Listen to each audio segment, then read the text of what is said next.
খাঁটি মুসলিম নাই তো দেশে, মুসলিম চলে কাফের বেশে। খাঁটি মুসলিম নাই তো দেশে, মুসলিম চলে কাফের বেশে। কথাবার্তায় ব্যবহারে বেদিন বোঝা যায়। গজব কেন রে দুনিয়ায়, শান্তি কেন নাই রে দুনিয়ায়। জালেম অত্যাচারী যত, জমির আল কাটে শত। অন্যের জমি ছোট করে, অন্যের জমি ছোট করে নিজেরটা বাড়ায়। গজব কেন রে দুনিয়ায়, শান্তি কেন নাই রে দুনিয়ায়। অফিসগুলি ঘুষে গরম, অফিসারদের নাই কো শরম। অফিসগুলি ঘুষে গরম, অফিসারদের নাই তো শরম। ঘুষের হাত বাড়িয়ে আবার পকেটে ভরে নাই। গজব কেন রে দুনিয়ায়, শান্তি কেন নাই রে দুনিয়ায়। মাথায় কাপড় দেয় না নারী, বুকে পিঠে দেয় না শাড়ি। মাথায় কাপড় দেয় না নারী, বুকে পিঠে দেয় না শাড়ি। বেহায়া বেশরম নারী চলে বেপরদায়। গজব কেন রে দুনিয়ায়, শান্তি কেন নাই রে দুনিয়ায়। নিউ মার্কেটে আর গাউসিয়াতে যাচ্ছে নারী সতে সতে। নারীর জ্বালাই পুরুষের চলা বড় দায়। গজব কেন রে দুনিয়ায়, শান্তি কেন নাই রে দুনিয়ায়। চেয়ারম্যানিয়ার মেম্বরি তা কতক নারী, চেয়ারম্যানিয়ার মেম্বরি তাও নিল কতক নারী। লজ্জা শরম উঠে গেছে দেশের সর্ব জায়গায়। গজব কেন রে দুনিয়ায়, শান্তি কেন নাই রে দুনিয়ায়। হে ভাবুক ভেবে দেখো বসে নিরালায়। গজব কেন রে দুনিয়ায়, শান্তি কেন নাই রে দুনিয়ায়। তো বয়কট করতে হবে, ছেলে মেয়েদেরকে এগুলো থেকে দূরে রাখতে হবে।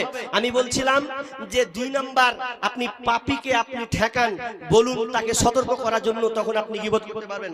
নাম্বার 3 নম্বর গীবত করা যায় কিভাবে? গীবত করা যায় যদি আপনি ফতুয়া নিতে গিয়ে যদি আপনি কারো ব্যাপারে নাম উল্লেখ করেন, বা মাসলা মাসাইল জানার ক্ষেত্রে যদি আপনি কারো নামকে ওপেন করে দেন, তাহলে ওখানে আপনি করতে পারেন, এটা গীবত হবে না।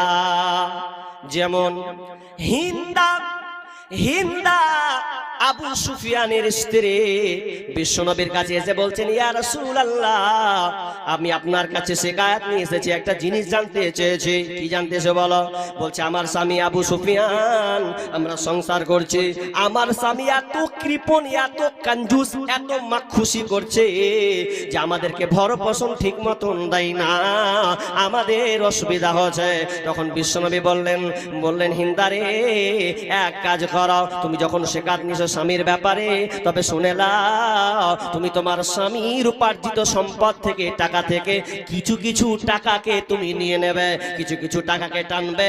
কেমন টাকা? তোমার স্বামীর কাছে 500,000 টাকা আছে, সেখান থেকে 20 টাকা 50 টাকা যদি টেনে নাও, তাহলে সে টের পাবে না, বুঝতে পারবে না, কোনো ঝামেলাও হবে না।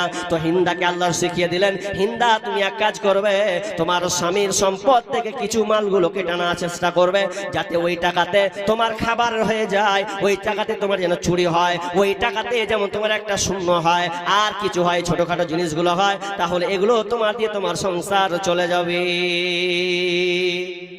ফতুয়ার ক্ষেত্রে যদি আপনার কোনো মানুষের ব্যাপারে বলা লাগে, তাহলে আপনি বলতে পারবেন, কোনো গুনাহ হবে না, এতে আপনার গীবত করার কোনো সমস্যা নেই।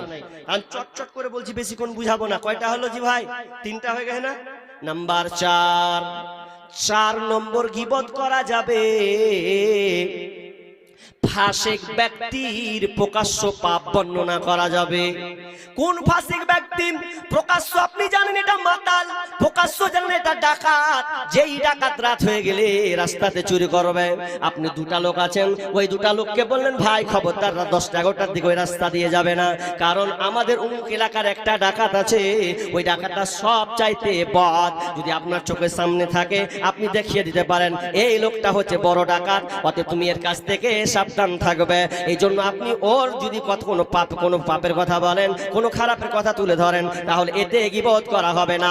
যেমন মাইসা রাদিয়াল্লাহু তাআলা বলছেন, আমরা আল্লাহ এবং আল্লাহ রাসূল আর আমি যে বসেছিলাম, তিরমিজি শরীফের হাদিস, এমন সময় একটা লোক চলে আসছে, লোকটা ভালো নয়। বিষ্ণু বলছেন, আয়েশা রে, যে লোকটা আছে দেখছো, এই লোকটা এত বদ, এত ডাকাত, এত নিকৃষ্ট টাইপের লোক, এই লোকটা থেকে তুমি সাবধান হও, সতর্ক হও, এটা বড় একটা ডাকাত। তাহলে বিষ্ণু মায়েশা সঙ্গে সঙ্গে যেন নিজেকে সংযত করে নিলেন, সামনে আসলেন, আসার পর আল্লাহ রাসূলের সঙ্গে সাক্ষাৎ করলেন, বসলেন, কিছু কথা বললেন, ভালো ব্যবহার করলেন, এরপরে লোকটা চলে গেল। এবার মায়েশা বলছেন, ইয়া রাসূলুল্লাহ, আপনি বললেন লোকটা খারাপ, আবার ওর সঙ্গে আপনি কথা বললেন, ভালো ব্যবহার করলেন। বিষ্ণু বলছেন, আয়েশা, লোকটা খারাপ, আমি তো খারাপ নয়, আমি তোর সঙ্গে সহনশীলতা দেখালাম, আমি তার সঙ্গে ভালো ব্যবহার করলাম। যদি ওর সঙ্গে আমি খারাপ ব্যবহার করি, হতে পারে সে প্রতিক্রিয়া আমাকে দেখাতে পারে, এই জন্য আমি সুন্দর ভাষাতে, সুন্দর ব্যবহারে তাকে বিদায় দিলাম। তার অত্র হাদিস থেকে বুঝতে পারলাম, সতর্ক করার কারণে যদি আপনি কাউকে বলেন, তাহলে আপনার গুনাহ হবে না। 4টা হয়ে গেল। নাম্বার 5 নাম্বার গুনাহ হবে না কাতে? জি, জায়েজ আছে। 5 নাম্বার, একটা মুসলিমকে পাপ থেকে মুক্ত করার জন্য, সংশোধন করার জন্য যদি আপনি ওকে কোনো কিছু বলেন, তাহলে এটা কোনো মতে গীবাত হবে না। যেমন গীবাত হবে না, একটা বিয়ে লেগেছে, আপনার কাছে গ্রামের লোক আসলো, এসে আপনার সঙ্গে একটা সম্পর্ক আছে, দেখেছেন কোনো হাট বাজারে, দিয়ে বলছেন, দাদা ওই কি করতেছেন গো আমার এলাকাতে? বলছে, আর কহে না, আপনার গ্রামে একটা মেয়ের খোঁজ পেয়েছি, তো মেয়েটা কেমন, ভালো না খারাপ, তো একটু বলবেন? আপনার কাছে আমি জানতে চেয়েছি, পরিবারটা কি ভালো, মেয়েটা কি সত্যি ভালো, তো একটু বলেন, আমার ছেলের সঙ্গে বিয়ে দিব, এই লেগে একটা দেখতে এসছে। এখন আপনি জেনে গেছেন, এ মা, আহারে, হলো কালু দাফারের বাড়ি, তোর বেটি তো লিল্লাবাদ, 6 মাস আগে কার সাথে পালিয়ে গেছিল, তো ফের এসছে, তো ওদের বাড়ির সাথে আপনি বিয়ে দিচ্ছেন? হ্যাঁ, বিয়ে দিনই, মানে দেখবো আর কি। তখন আপনি ফট করে বলে দিলেন, খবরদার, যাইন না ওই বাড়ি, আপনি যাইন না, বিবাহ দিয়েন না, কারণ ওই মেয়েটা ভালো নয়, দুশ্চরিত্রার মহিলা, এটা আপনি বলতে পাবেন, কারণ এটা ভালোর জন্য, তার পরিবার যেন ধ্বংস না হয়, এই লক্ষ্যে উদ্দেশ্যে একটা পাত্র ভালো পাত্রী পাওয়ার যোগ্য রাখে, সেই হিসাবে যদি আপনি বলে দেন, তাহলে এটা কোনো মতে গীবাত হবে না। ফাতেমা বিনতে কায়েস একজন মহিলা আল্লাহ রাসূলের কাছে এসে বলছেন, ইয়া রাসূলুল্লাহ, আমার প্রথম স্বামী আমাকে তালাক করে দিয়েছে, তবে 2জন ছেলে আমাকে এখন বিয়ে করতে চাচ্ছে, 2জন ছেলে আমাকে বিয়ে করতে চায়, একটার নাম হচ্ছে মুআবিয়া আর একটার নাম হচ্ছে আবু জাহাম। মুআবিয়া আর আবু জাহাম এরা দুজনে আমাকে বিয়ের প্রস্তাব দিয়েছে, ইয়া রাসূলুল্লাহ, আমি কাকে বিয়ে করব আমি খুঁজে পাচ্ছি না, আপনি আমাকে বলেন কোনটা ছেলেটা ভালো, কোন ছেলেটা আমার জন্য ভালো হবে। বিষ্ণু বলছেন, ও জানতে চেয়েছো, হ্যাঁ, মুআবিয়ার আবু জাহামের ব্যাপারে জানতে এসছো? বলছে, হ্যাঁ, কাকে করবো বলুন, আপনার কাছে পরামর্শ নিতে এসেছি। তো বিষ্ণু বলছেন, ফাতেমা বিনতে কায়েসকে বলছেন, ফাতেমা, তুমি যে দুটা ছেলের প্রস্তাব নিয়ে এসেছো, কি বলি দুঃখের কথা, তুমি মুআবিয়ার কথা বলেছো, তো মুআবিয়া তো একবারে কঞ্জুস, একবারে দরিদ্র গরিব, খাওয়াতে পারবে না, তার তো কোনো ঠিকঠাক নেই, তুমি যদি ওকে বিয়ে করো, তাহলে তোমার অবস্থাই হবে, তোমাকে একদিন খেতে পাবে তো 2 দিন না খেয়ে থাকতে হবে, এক বেলা খাবে তো 3 বেলা তোমাকে অনাহারে থাকতে হবে, আর যদি তুমি আবু জাহামকে বিয়ে করো। এ তো এমন লোক রে বাবা, এ তো সব সময় ঘাড়ে লাঠি নিয়ে থাকে। লাঠি মানে যদি একটু ব্যালেন্স ঠিক লাগে অন্য জায়গায় লাগিয়ে দাও তাহলে তোমার পিঠের চামড়া থাকবে না, খালি প্রহার করবে, মারতে থাকবে। এবার তুমি বলো কি করবে বলো। এবার ফাতিমা বলছে যদি আমি মুয়াবিয়াকে বিয়ে করি তাহলে আমাকে রোজা রেখে চালাতে হবে, আর একে যদি বিয়ে করি তো মেয়ের খেয়া জীবন শেষ করতে হবে। আমি কাকে বিয়ে করতে যাব, দরকার নাই। তো বিষ্ণু বলছেন বাদ দাও, ওই দুটা ছেলেকে বাদ দাও, তুমি উসামাকে বিয়ে করে নাও। মুসলিম শরীফের হাদিস, উসামাকে বিয়ে করে নাও তাহলে তুমি শান্তিতে থাকবে।